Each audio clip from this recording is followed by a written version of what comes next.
Paris, les Arméniens de France, sous l'égide du CCF, Conseil de coordination des Arméniens de France, manifestent devant l'Assemblée nationale.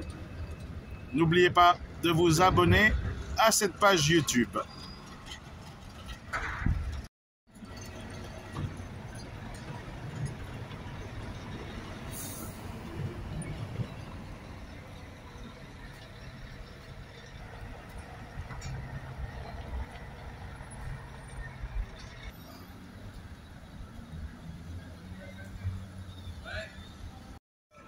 Merci d'être là pour le 3e mardi consécutif en soutien aux Arméniens d'Artsakh qui sont victimes depuis 44 jours d'un blocus assassin orchestré par le gouvernement azerbaïdjanais. 44 jours durant lesquels rien ne rentre, rien ne sort. Pas de vivres, pas de médicaments. Il y a déjà eu plusieurs victimes qui n'ont pas pu être prises en charge médicalement par les structures de l'Artsakh et d'autres on a interdit la sortie en Arménie pour aller se faire soigner.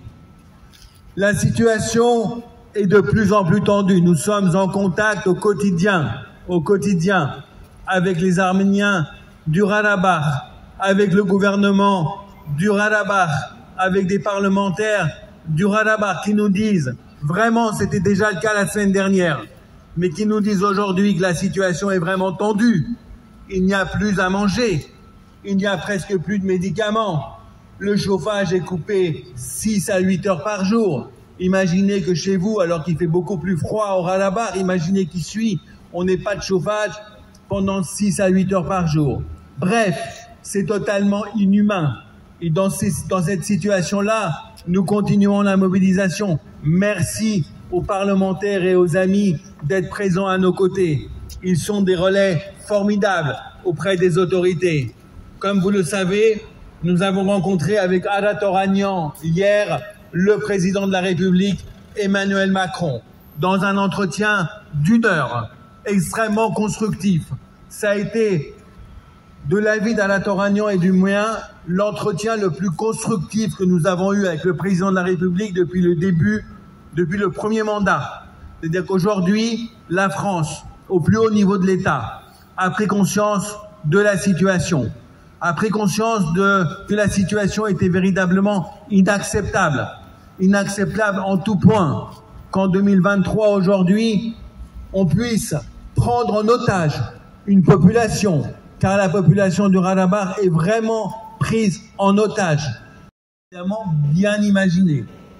Et donc au cours de cet entretien d'1 heure, on a eu des échanges qui ont été des échanges d'informations, des échanges d'analyses, mais également des propositions. On ne pourra pas les développer aujourd'hui parce que ce sont des discussions qui sont extrêmement stratégiques et le président de la République nous a assuré effectivement qu'un certain nombre de propositions que nous lui avions faites, parce que nous sommes allés préparer à ce rendez-vous évidemment, qu'un certain nombre de propositions que nous lui avions faites seraient effectivement prises en charge par la France. La France, chers amis, aujourd'hui est en pointe dans ce combat pour l'Arménie, pour le Haut-Karabakh. Je dis aussi pour l'Arménie parce que ce n'est pas que le Haut-Karabakh qui est en danger. Le Haut-Karabakh, c'est le bouclier de l'Arménie. Quand le Haut-Karabakh va mal, l'Arménie ira mal également. Et on entend le président Aliyev, et c'est assez nouveau dans sa phraséologie, lorsqu'il parle de l'Arménie, de la République d'Arménie, reconnue internationalement par l'Organisation des Nations Unies, il parle de l'Azerbaïdjan occidental. Pour Aliyev, l'Arménie, c'est l'Azerbaïdjan occidental. Et il n'est absolument pas exclu que l'Azerbaïdjan, à un moment donné, continue à mener des offensives contre la République d'Arménie, comme ça a été le cas le 13 septembre dernier, comme ça a été le cas en mai 2021. Aujourd'hui, il y a 1000 soldats azerbaïdjanais depuis mai 2021 dans les frontières de la République d'Arménie. Depuis 44 jours, il y a un blocus qui est exercé. Alors oui, nous faisons notre travail, et c'est notre travail au Conseil de coordination des organisations arméniennes de France, c'est notre travail d'alerter toute la classe politique, c'est notre travail d'alerter le gouvernement, et je voudrais qu'on applaudisse les parlementaires qui sont là parce qu'ils sont vraiment notre relais auprès des autorités. Merci. Merci à Marie-Arlette Carlotti. Merci à Sylvain Maillard. Merci à Sarah Tanzili. Merci à François Poponi, qui est président du Cercle d'amitié France-Artsakh. Merci à Patrick Karam, qui est sénateur. Merci Patrick Karam, qui est vice-président de la région Île-de-France. Merci à Patrick Caner, qui est sénateur du Nord. Merci à nos amis Alexis Goffian, Michel Herbillon, qui est député. Vous n'avez pas vu, excusez-moi. Député du Val-de-Marne, Michel Herbillon, député du Val-de-Marne. Merci Michel. Également, je voudrais signaler la présence de Alexis Goffian, qui est conseiller de Paris. Je voudrais également signaler la présence de Pascal Chamassian, qui a été longtemps, de Marseille, qui a été longtemps président du CCAF Sud. Merci à Élise Bogossian, également présidente des Lisquaires, d'être là parmi nous. Corinne Zarzavadjian, qui a joué un rôle important dans la campagne de communication avec le badge, notamment Stand with Armenia. Voilà, on est nombreux à être là, chers amis. D'autres amis sont là, évidemment. Je vois Gérard Ovadimian dans la foule. Je vois, pardonnez-moi, je peux pas tous dire, mais je pense avoir vu également Béatrice Anagnan, voilà, qui est là aussi. Tout le monde est là, le pasteur Léonian. Voilà, nous on est là. On n'est pas très nombreux, mais on est là quand même.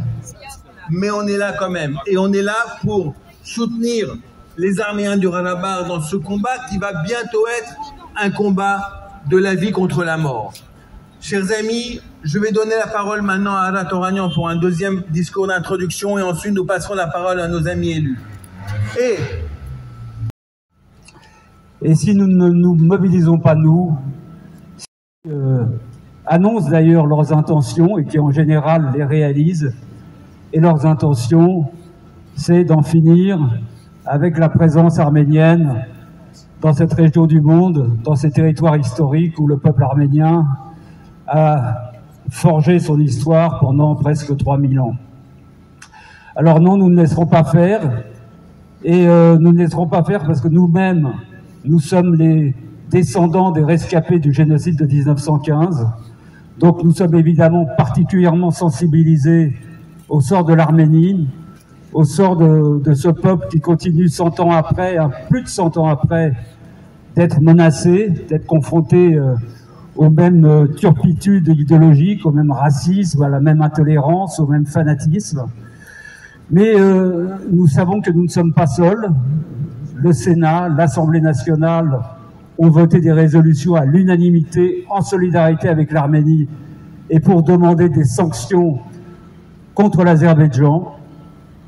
Je remercie bien entendu moi aussi les députés, les sénateurs qui sont à nouveau présents avec nous pour la 3e fois consécutive à ces rendez-vous du mardi organisés et initiés par le CCAF. Merci à vous. Je crois qu'il faut que nous restions mobilisés. Il me semble entendre des signaux que la communauté internationale est quand même en train de se réveiller.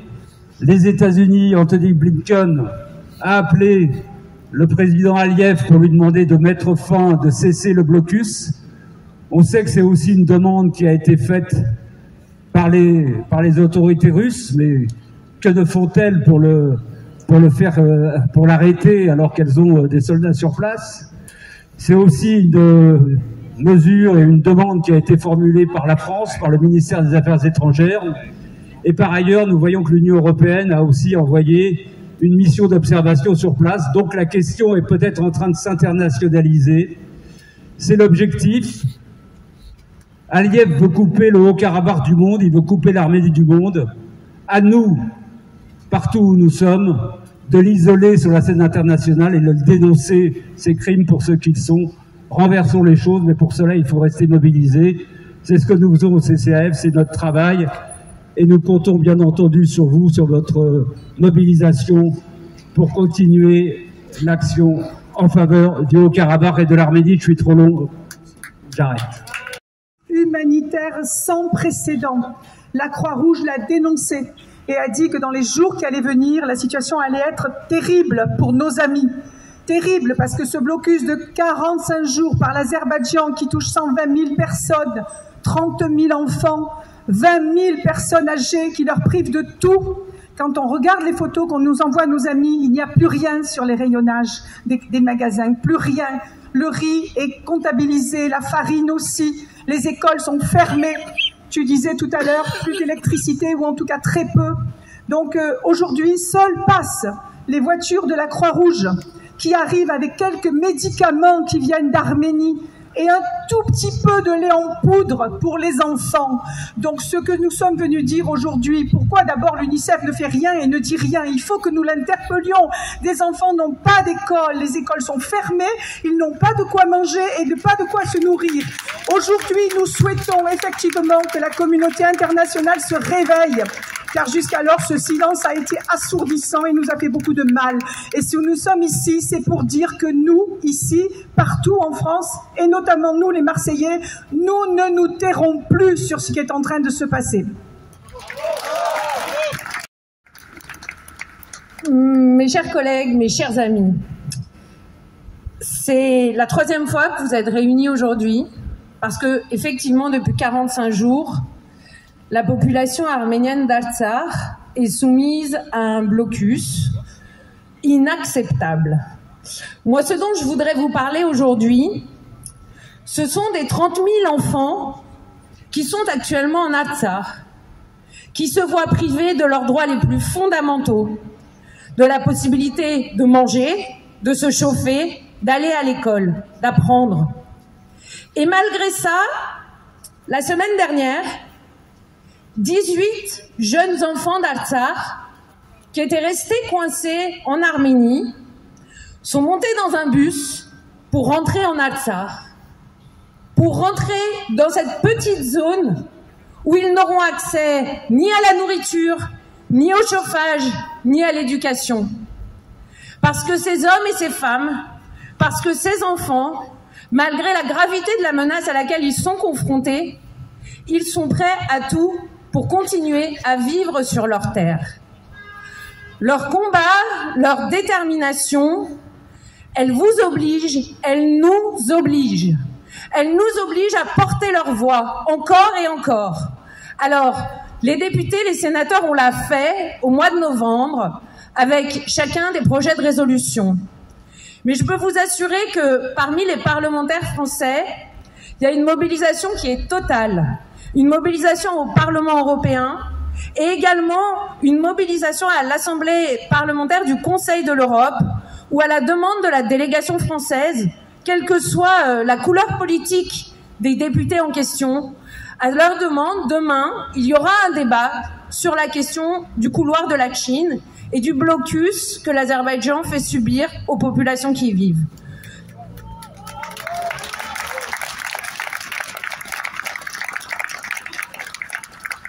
Ce que je veux vous dire, c'est que, effectivement, la situation, elle est extrêmement difficile. Parce que, comme toujours, les Arméniens subissent les revers, les conséquences les plus néfastes, les plus funestes de l'histoire. Et c'est exactement ce qui est en train de se passer aujourd'hui.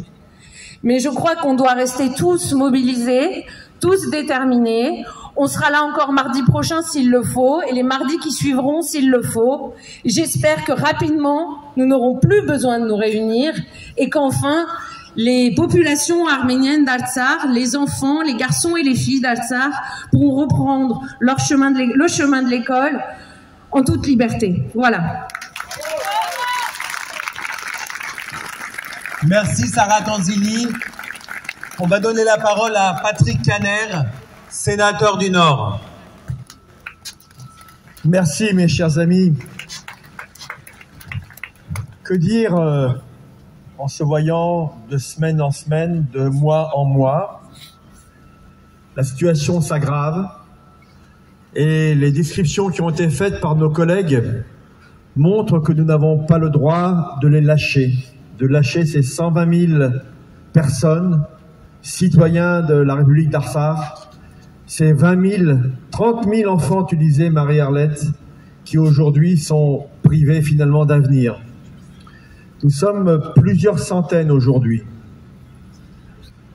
Nous ne lâcherons rien parce que lâcher ces citoyens aujourd'hui devant le joug de l'oppresseur, et ce n'est pas un mot de tribune, il y a le joug de l'oppresseur d'Azerbaïdjan aujourd'hui qui se manifeste.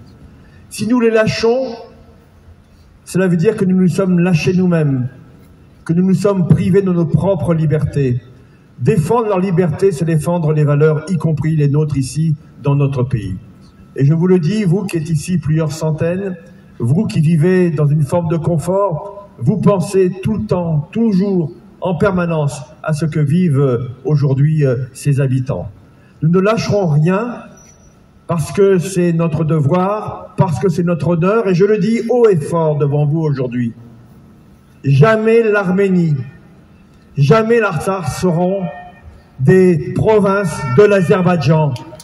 Jamais nous n'accepterons que le droit international soit bafoué par les tyrans qui considèrent ces personnes comme étant des esclaves devant leur devoir et leur devant simplement leur respect. Nous ne respecterons jamais les oppresseurs et c'est pour ça que tous les mardis nous serons présents, nous-mêmes, nos représentants, et je voudrais remercier tous les parlementaires ici présents qui sont de sensibilités différentes mais qui ont aujourd'hui devant vous les mêmes valeurs. Nous défendrons la République d'Artsakh, son autonomie, son indépendance et le peuple arménien. Député de Paris. Merci Président. Merci Président. Bah écoutez, je viens toutes les semaines. Je suis avec vous toutes les semaines, avec mes collègues, pour vous dire toujours où on en est dans les discussions. Je suis très heureux, tu sais Franck, tu sais Ara, c'était important. Je voulais absolument que vous rencontriez ou la Première ministre ou le Président de la République pour avoir des explications. Parce qu'on en a aussi des explications sur la difficulté. Mais je voulais que vous entendiez la résolution absolue du Président de la République pour trouver une solution. Il connaît parfaitement le sujet, vous avez pu le constater, avec les limites de l'action, mais la résolution absolue du fait que nous ne lâcherons jamais l'Arménie. Nous ne lâcherons jamais l'Arménie, et je veux vous le redire ici. On viendra toutes les semaines. On reviendra toutes les semaines. Demain, il y aura une prise de parole importante aussi au dîner du CCAF. On va continuer, garder la pression, parce que ce que vous faites là, tous les mardis, mais au-delà de ça, cette résistance montrée, au fond, ils l'entendent là-bas. Ça leur donne évidemment des forces, et peut-être encore plus. Ça donne aussi encore plus de force au gouvernement français, au président de la République. Il faut le dire, parce que là, c'est vraiment un combat au sens le plus grave du terme. Il faut donner aussi la force, faire confiance. On va trouver, j'en suis persuadé, une solution, parce qu'en fait, le droit est de notre côté. Vive l'Arménie. Merci beaucoup. Bonsoir à tous. Je voulais vraiment vous dire que nous sommes à vos côtés, mobilisés, tous les parlementaires, quelle que soit leur sensibilité, pour vous soutenir, pour se mobiliser, parce que la situation est actuellement intolérable. La situation, elle heurte nos valeurs humanistes les plus fondamentales, parce que quand on prive les enfants d'école, quand ils sont dans le dénuement le plus total, et quand ils doivent subir une violence qui est absolument intolérable, il faut que nous nous mobilisions tous, et il faut que la communauté internationale se mobilise. Et c'est pour ça que lorsqu'il y a eu la guerre, et maintenant de nouveau avec la fermeture du couloir de Litchin, nous sommes mobilisés, nous les parlementaires, mais à vos côtés. Et on ne lâchera pas l'Arménie. Je pense qu'il faut que l'on évoque aussi, on l'a déjà évoqué à la Commission des Affaires étrangères, puisque Sylvain Maillard et moi-même en faisons partie, il faut vraiment qu'il y ait une mobilisation générale pour défendre l'Arménie et arrêter cette situation qui est intolérable. Vous savez que vous pouvez compter sur nous et s'il faut venir tous les mardis ici, Président, on sera là. Vive l'Arménie!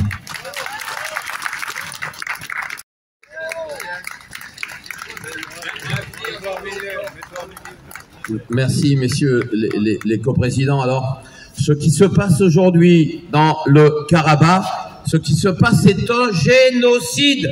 Il faut le dire, c'est un génocide. L'Azerbaïdjan, avec l'État génocidaire turc, a tout essayé il y a 30 ans. Mais les Arméniens du Karabakh, il y a 30 ans, ils avaient coupé le couloir de la Chine. Il y a 30 ans, ils avaient affamé le peuple. Il y a 30 ans, des femmes, des enfants, des vieillards mouraient de faim. Il y a 30 ans, des bébés n'avaient pas de lait. Ils s'étaient nourris avec du thé et du sucre. Et aujourd'hui, ça continue. C'est d'abord un génocide par substitution. Ils veulent mettre des Azerbaïdjanais à la place des Arméniens. C'est un génocide par substitution. C'est aussi un génocide parce qu'on affame le peuple. On se souvient pas que l'Union soviétique avait tué à l'époque de Staline des dizaines de millions de soviétiques en affamant le peuple. L'histoire se répète et on s'en souvient pas. Mais c'est aussi un génocide physique. Le génocide des Arméniens qui a précédé le génocide des Juifs. Ça n'a pas servi de leçon à la communauté internationale. Quand on se tait, qu'est-ce qui se passe? Eh bien, ceux qui ont commencé le travail vont plus loin et ils servent d'exemple aux autres. Aujourd'hui, quand on a affaire à un génocide, les bonnes paroles, j'entends ce que fait le président de la République. Et c'est vrai que vous l'avez vu hier, et demain vous avez le dîner, il vient demain au dîner, c'est bien qu'il vous ait reçu, c'est bien qu'il prenne des initiatives. Mais la France est membre du Conseil de sécurité des Nations Unies. Désolé de mettre les pieds dans le plat. Moi, j'admire le président de la République. C'est un président et j'ai eu l'occasion de dire tout le bien que je pense de lui dans certaines circonstances. J'ai eu l'occasion de dire son courage. Mais là, il est membre du Conseil de sécurité des Nations Unies, membre permanent. Il a l'arme nucléaire. Il a la capacité d'emmener avec lui aussi l'Europe.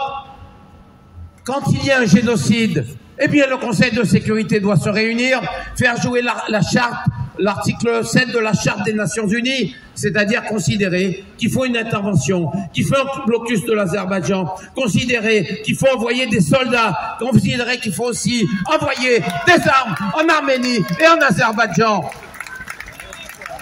Ne pas le faire, c'est être complice de ce génocide qui est en train de se dérouler sur le sol du Karabakh et peut-être bientôt sur le sol arménien. Alors oui, faut être très clair. Je suis, et je veux le dire à tous les parlementaires qui sont macronistes, j'ai beaucoup de respect pour votre travail et votre engagement et j'y crois tout à fait. Mais aujourd'hui, on n'est plus dans la parole. Il faut être aujourd'hui dans l'action.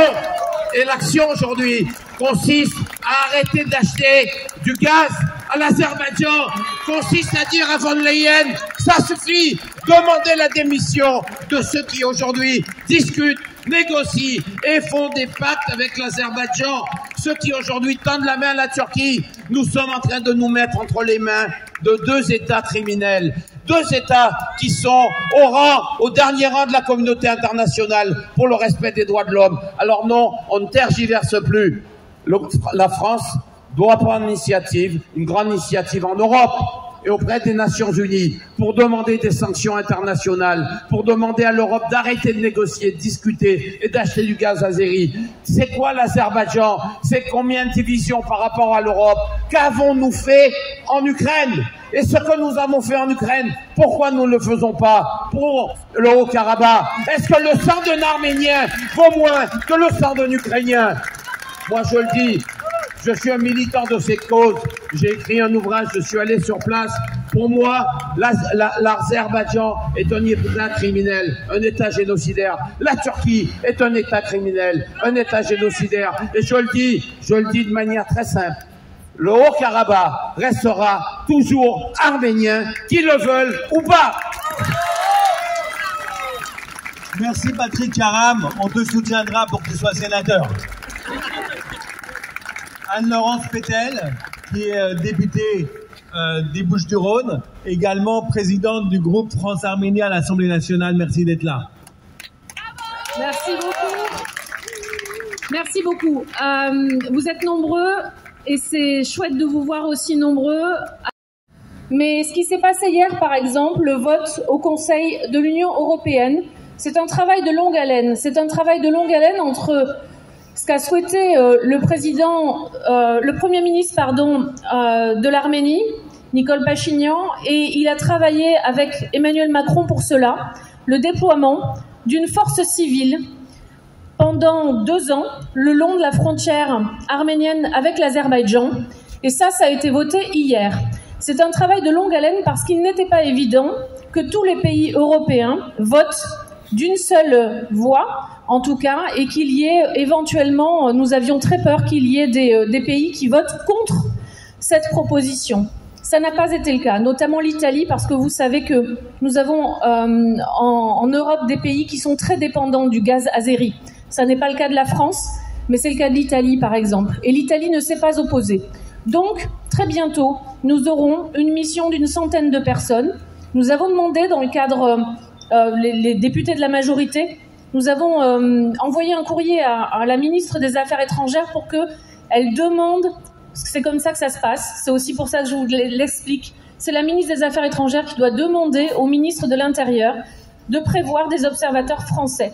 Vous avez dû voir sur Twitter que quand elle a relayé ce vote, elle a clairement dit qu'il y aurait des Français comme observateurs dans cette mission. Et c'est quelque chose d'extrêmement important parce que, il faut le savoir,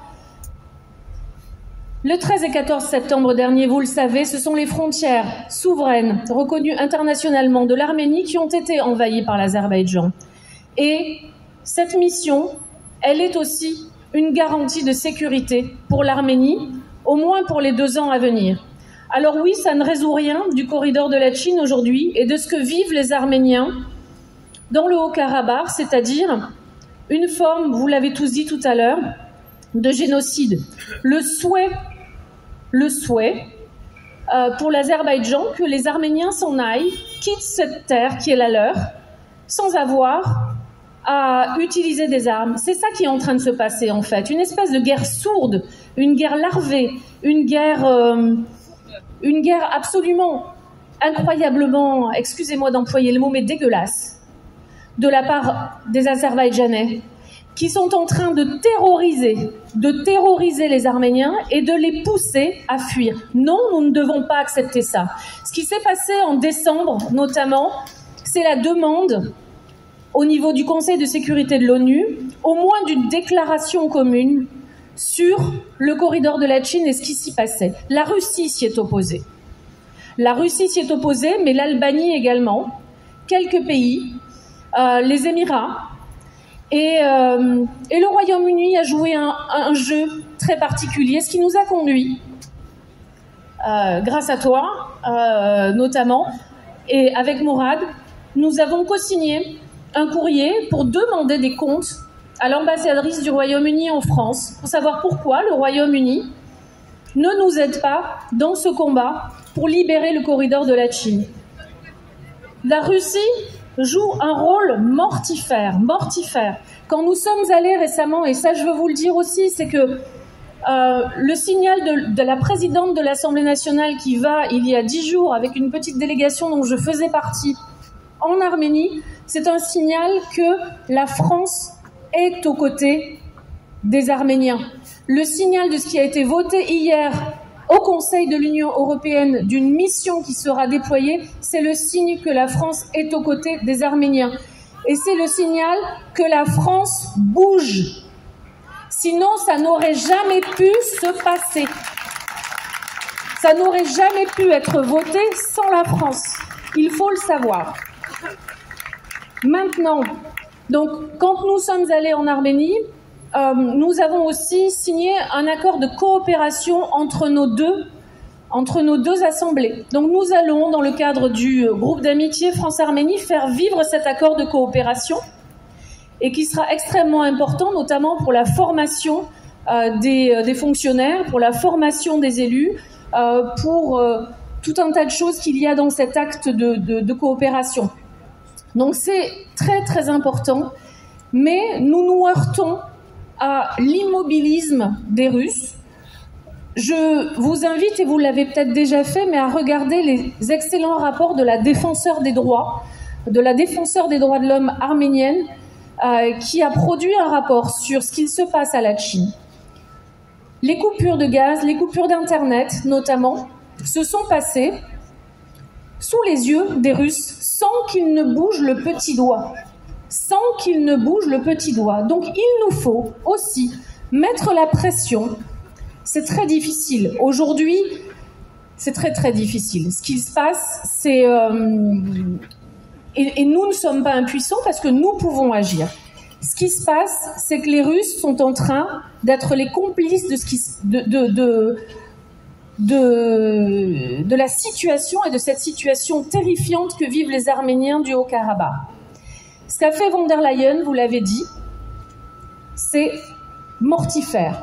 Et on ne peut pas accepter que la Commission européenne joue un rôle, traite l'Azerbaïdjan de partenaire de confiance. Non mais c'est du grand n'importe quoi. Donc ça, nous dénonçons le fait que la Commission européenne puisse dire de l'Azerbaïdjan qu'il est un partenaire de confiance, sachant qu'il ne faut pas être hypocrite. Le gaz russe, il passe par l'Azerbaïdjan et il est vendu aux Européens. Donc ça, tout le monde le sait. Tout le monde le sait. Donc nous devons dénoncer cela. Le groupe d'amitié sera constitué demain. Dès demain, nous proposerons des actions pour dénoncer cette situation parce qu'elle est inacceptable. Et surtout, cette situation ne doit pas nous empêcher de réagir et d'être aux côtés des populations du Haut-Karabakh. Je vais m'arrêter là, je ne vais pas être plus longue, mais je voulais aussi vous dire qu'il se passe des choses, pour qu'il y ait le retour de la sécurité en Arménie. Et pour le corridor de Latchine, nous ne lâchons rien. Nous sommes évidemment auprès de tous les Arméniens, ceux qui vivent en Arménie, ceux qui vivent au Haut-Karabakh. Et je reprends les mots du président de la République sur France 2. On ne lâchera jamais, jamais les Arméniens. Ça, vous pouvez en être certains. Avec le Premier ministre Aksar, nous étions avec d'autres responsables au niveau international pour faire le point avec lui sur la situation. Elle est effectivement, ça a été dit avant moi, catastrophique. Plus de gaz, très peu d'électricité, plus de nourriture dans les rayons, manque de médicaments, les écoles fermées, les gens dans le froid. Ce que demandent les Aksariotes, c'est aujourd'hui trois choses importantes. Ils nous demandent à nous, qui sommes en dehors de l'Arménie, de faire du bruit. Ce que vous faites, ce que nous faisons aujourd'hui, partout, solliciter les gouvernements, solliciter les organisations internationales. Ils considèrent qu'il n'y a que ça qui fera céder l'Azerbaïdjan par rapport au blocus qu'ils sont en train d'opérer depuis 45 jours. Et donc bravo à vous, bravo au CCAF, bravo aux parlementaires ici présents d'être présents, car ce que nous demandent les Aksariotes, c'est justement ce que vous faites. Criez haut et fort votre amour pour l'Arménie, et crier haut et fort qu'il faut dire aux Azéris qu'ils doivent cesser. Ils nous demandent aussi une autre chose, que nous devrons un jour réaliser. La seule manière de sauver l'Aksar, la seule manière pour que l'Aksar ne devienne pas une province azérie, c'est de reconnaître la République autoproclamée d'Aksar sur la scène internationale.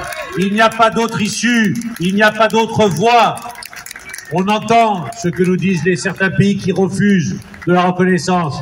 Oui, mais les Arméniens ne le font pas. Bien entendu qu'ils ne le font pas. Car si un jour les Arméniens reconnaissent les premiers l'Aksar, il n'y a plus d'Aksar dans la demi-heure qui suit. Ce qu'attendent les Arméniens, ce qu'attendent les Aksariotes, c'est que d'autres pays, et la France en particulier, prennent cette responsabilité devant l'histoire. Le jour où la République autoproclamée d'Aksar sera reconnue, alors les organisations internationales pourront agir différemment. Mais ne nous y trompons pas. Ça a été dit par Laurence Pétel juste avant moi. Ce que tentent les Azéris, c'est d'affamer, d'apeurer, de terroriser les 120 000 Arméniens d'Aksar en espérant qu'ils décident de partir. Mais comme les Aksariotes que nous connaissons ne lâcheront jamais leur terre, jamais ils n'abditeront, jamais ils ne renonceront à ce qu'ils sont, alors la prochaine issue ça sera le passage par les armes. J'en suis intimement convaincu. Si les organisations internationales ne mettent pas fin à la volonté de l'Azerbaïdjan, la prochaine action de l'Azerbaïdjan, si le blocus ne fonctionne pas pour eux, ça sera de rentrer à Stepanakert. Ils ont concentré les 120 000 Arméniens de Aksar autour de Stepanakert. Ils sont à Souchi. L'ensemble de leur armement est à quelques kilomètres de Stepanakert. Si les Arméniens ne partent pas, et ils ne partiront pas, alors ils attaqueront. Nous le savons. Patrick l'a dit, c'est un génocide qu'ils sont en train de mettre en œuvre, qu'ils ont commencé en 1915 et qu'ils veulent continuer. Et après l'Aksar, ça sera le Sunnik, ça sera l'Arménie. Alors oui, avec ce blocus, c'est tout simplement l'avenir de l'Arménie et des Arméniens qui se joue. Si l'Aksar tombe, alors c'est l'Arménie qui tombera. Et ensuite, c'est toute une conception qui est la nôtre de la civilisation. Voilà ce qui se joue. Donc bravo et merci d'être là ce soir à la demande du CCAF, car c'est vraiment ce que demandent les Aksariotes. Soyez fiers de ce que vous êtes et soyez fiers de ce que vous faites. Merci François Bouponi. Merci pour ce rassemblement. Alors, moi, je suis plus que triste en ce moment. Parce que j'ai été au Karabakh pour la première fois avant la guerre. Et c'est un autre visage que j'ai vu. On a été au Parlement, on avait été reçu par le président. Et j'aimerais que ce que j'ai connu avant cette guerre se reproduise. C'est-à-dire que nous allions en délégation, qu'on puisse passer sans être arrêté, sans être importuné.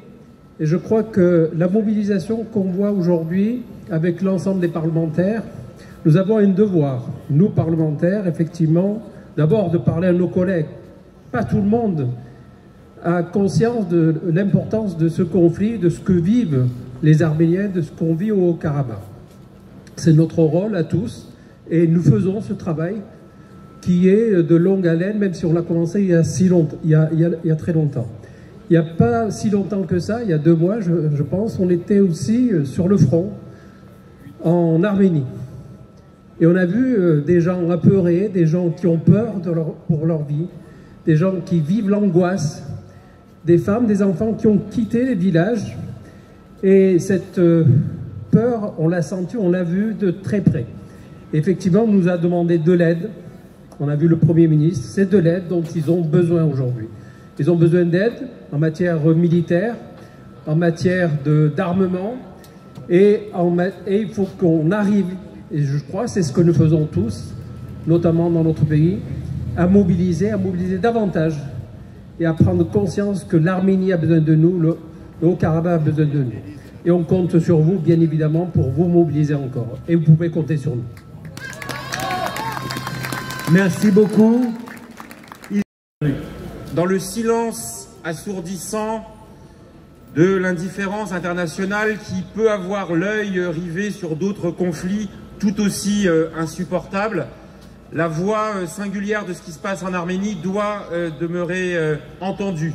Parce que les affres de la réelle politique font que parfois, au nom d'intérêts mal calculés, on détourne le regard de situations qui méritent autant que l'agression russe en Ukraine, c'est à elle que je faisais référence, vous l'avez bien compris, et que de la même manière que nous ne supportons pas l'intangibilité, ou plutôt la violation des frontières à un endroit, il faut garantir l'intangibilité à d'autres endroits.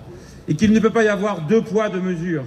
Et que la légitime mobilisation de l'ensemble de la communauté nationale face à l'agression russe en Ukraine, elle doit être du même niveau, elle doit être de la même intensité. Et je serais tenté de dire, eu égard la profondeur, l'antériorité, l'ancienneté et l'intensité des liens qui lient la France à l'Arménie. Alors oui, vous avez raison de faire du bruit, pour reprendre les termes qui viennent d'être utilisés, parce que moi je me réjouis de la mobilisation transpartisane, du consensus qui existe, de la résolution que nous avons pu adopter, mais aujourd'hui elle a besoin de prolongement sur la scène diplomatique en intensifiant les pressions exprimées. C'est vrai qu'on attend beaucoup de la parole du président de la République demain à l'invitation du CCF, et nous entendrons attentivement, nous écouterons attentivement ce qu'il peut nous indiquer sur la scène diplomatique. Sur la scène humanitaire, évidemment, Et je redis ce que j'avais déjà dit ici il y a 15 jours ou 3 semaines, je ne sais plus, mais c'était déjà le cas. Il faut aussi envisager avec tact et mesure, avec discernement, la manière de soutenir, y compris militairement.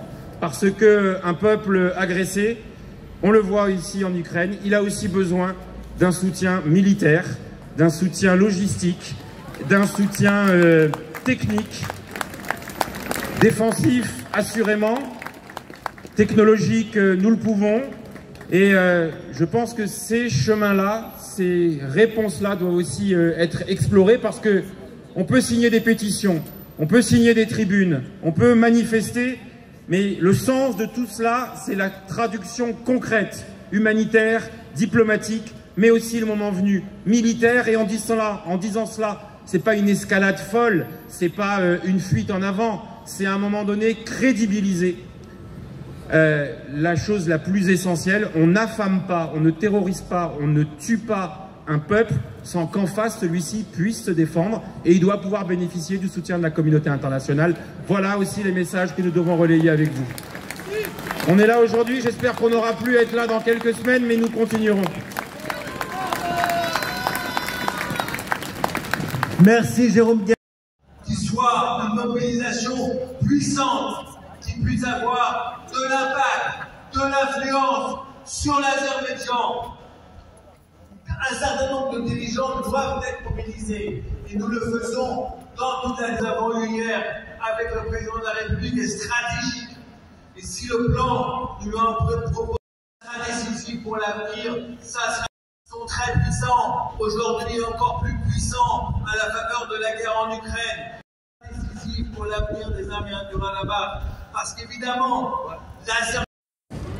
Նորից ցույց հայ քաղաքից եւ ֆրանսիացիների կողմից այսօր բավական ֆրանսիացի պատգամավորներ են եղել ծեր գողքը Արցախի հարցով վաղը ջաշկերույթ ունեք հայ Ֆրանսիայի քաղաքի Էմանուել Մակրոնը ներկայա լինելու թե չէ, քանի որ ցեզ հետ հանդիպում ա ունեցել երեք հանդիպում ունեցանք Էմանուել Մակրոնին էլ Ֆրանսիայի նախագահը մեկ ժամ կարողացանք իր հետ ուրեմն խոսել Արցախի հարցով, շոշափակման հարցով, այդ բլոկուսը, որ Ադրբեջանը գարարե Արցախի դեմ, ցեղասպան բլոկուսը, եւ խոսեցանք նաեւ ընդհանրապես այդ վտանգին, որ Ադրբեջանը եւ Թուրքիան ուրեմն կներկայացնեն հայ ժողովրդի դեմ, արցախցիներուն, բայց նաեւ Հայաստանի դեմ, եւ մեկ ժամվա ընթացքին մենք կարողացանք ներկայացնել Էմանուել Մակրոնին լուրջ առաջարկներ եւ կոնկրետ առաջարկներ, որովհետեւ ստիպենք Ադրբեջանին, որ վերցնեն իրենց բլոկուսը, որովհետեւ Արցախի ժողովուրդը կարողանա ազատ երթալկալ եւ որովհետեւ այսին իդ շունչ առնե այդ ժողովուրդը շատ հետաքրքրական զորույցներ Էմանուել Մակրոնին էր, գուցե լավագույն զորույցներ, որ ունեցանք մինչև հիմա, ամենան վստահ եմ աշտյունավետ կոնկրետ առաջարկներ ունենք, ինքը կարևոր է համաձայնվեցավ մեր առաջարկներու հետ։ Հիմա չեմ գնալ բացատրել ինչ են առաջարկները, գնաք հասկանալ ասիգա, որովհետև ուրիշ լսողներ կան անշուշտ, բայց գուզեմ ասել, եթե պատկամ ունին, որ գուզեմ ուղղել Արցախի ժողովրդին եւ Արցախի կառավարության, սպիրկը ներկա է, սպիրկը կաշխատի, սպիրկը կբայկարի Արցախի համար, Արցախի ժողովրդին եւ Արցախի ազատության համար։